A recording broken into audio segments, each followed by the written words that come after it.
Good evening, Mr. Bond fans, and welcome once again. Well, thanks to the voters over on my Patreon page, people like Benedict Townsend and Michael Messenger, I am talking about Layer Cake, a film directed by Matthew Vaughn and starring Daniel Craig, and I guess a film with the reputation of being the film that got Craig the role as Bond. It's certainly the reason why I'm talking about on this channel, but before we get into that, a little bit about the plot. Daniel Craig is our nameless lead character. He's referred to as XXXX in most places, but his name is never actually said during the film, and XXXX, or quadruple X, is a bit of a mouthful, and Vin Diesel might get the wrong idea, so I'm just going to call him Daniel Craig throughout this video. So Craig is a drug dealer, and he conducts his dealings as if he were any kind of high-end professional, and we learn that despite his apparent success in this field, he's looking to retire. Word of his plans make it through to the top of this particular chain, mob boss Jimmy Price, who calls in Craig and sets him a couple of final missions before he gets out of the game. One is to locate the tearaway daughter of a fellow criminal who has gone AWOL, and the other is to oversee the acquisition of a bunch of drugs from a low-level drug dealer who has come into the possession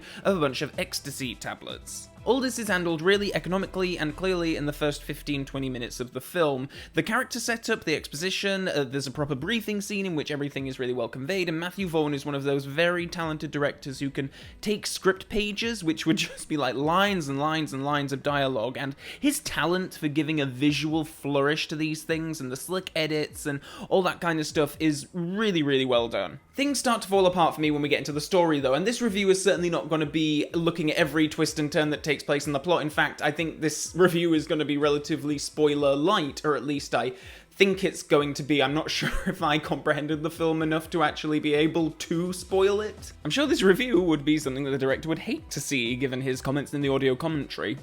And there has been some complaints saying, oh, the movie's really got too many characters and too much plot. But I say, you know, this is a smaller film. We don't have to be pure Hollywood on this movie, and sometimes it's good to have a film that makes you think, and all the I's are dotted and all the T's are crossed. So therefore, I don't understand how people complain like that. If it's too complicated for you, go watch Snow White and the Seven Dwarfs. You know, that's not our problem.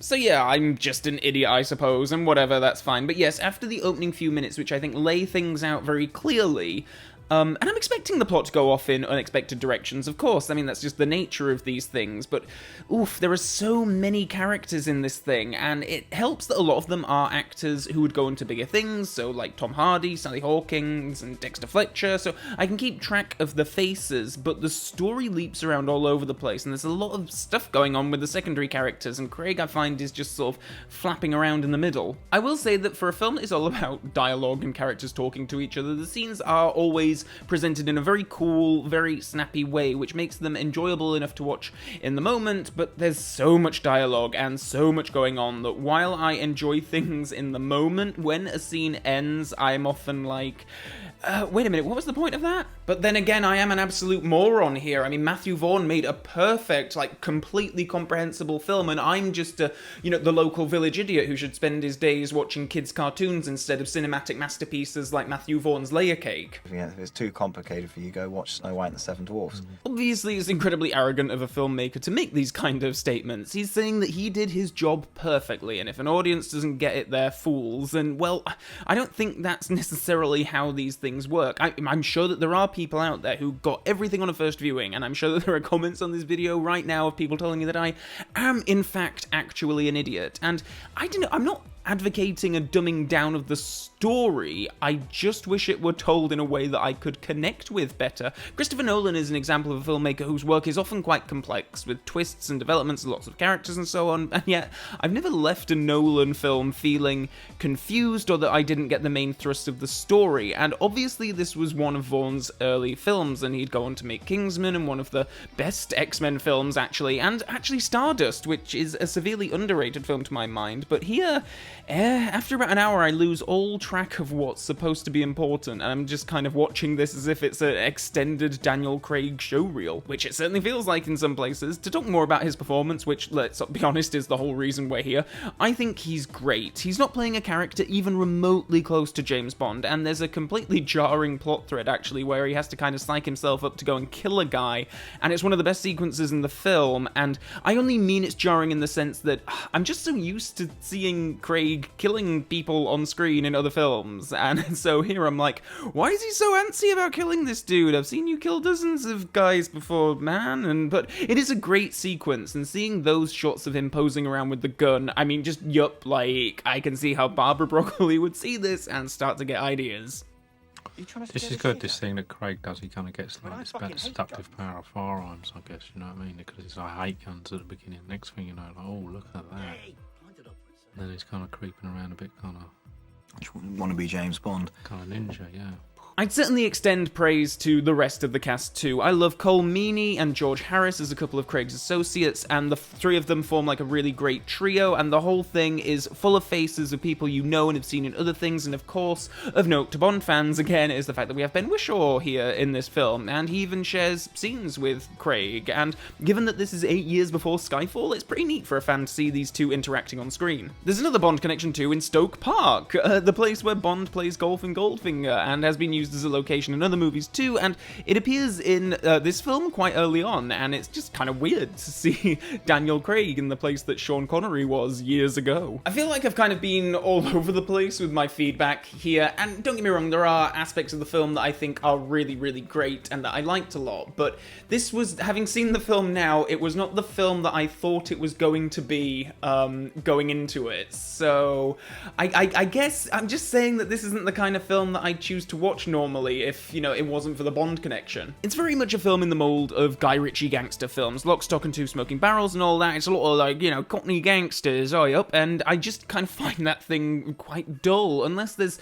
something a bit deeper going on, and I don't know if there really is here, but I understand that that is very much open to interpretation. I'm reacting to a single viewing of this film where I didn't really get the main thrust of things, so I suppose what I mean by that is that it's one of those films that kind of glamorizes the whole gangster thing, and yeah, there's death and dark stuff, but ultimately, ain't it cool, lads? Yeah, it's great, girls and coke, way, yeah, and I don't find any of that terribly interesting. I feel like I had some very similar criticisms of Kingsman as well, in the sense that on the surface of it, it's this very glossy, very slick, very cool product, but when you actually open it up and try to look at its soul, you realise that it actually doesn't have one. And I blame Vaughn for this, and hearing the audio commentary for this film with him on it just, yeah, the image I had of who he was as a person was relatively confirmed. This has been very much an overview review of Layer Cake, and I want to talk about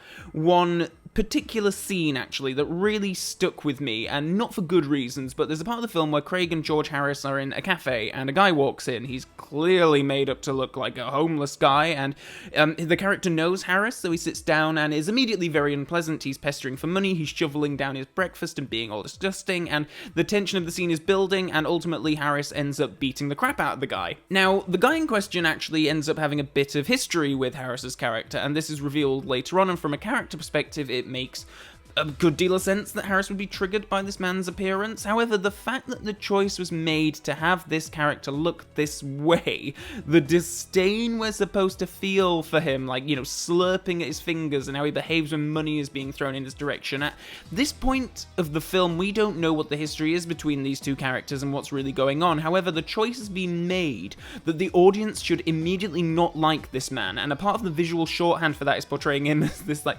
grubby, disgusting homeless man, and we're supposed to hate him as a result of that, and I think that's troubling. And it's certainly meant to be troubling in the sense that it is a very abrupt moment of violence, and probably the most violent scene in the film, but having come away from Kingsman recently, and kind of realizing for the first time Vaughn's very patronizing and sneering portrayal of the working classes in that film, and in hearing the commentary for this film, like about how much this particular scene meant to Vaughn and how demanding he was that it stay in the film, I just get the feeling that he's someone without a great deal of kind of emotional intelligence, I guess? If your shorthand for making an audience dislike a character is to make that character homeless, and then want us to find it really repulsive the way he's eating his breakfast and the way he looks at the money as it's being thrown in front of him, if that's all your shorthand, then that's quite gross. And I know that later on in the film we obviously find out that that character is a nasty piece of work, but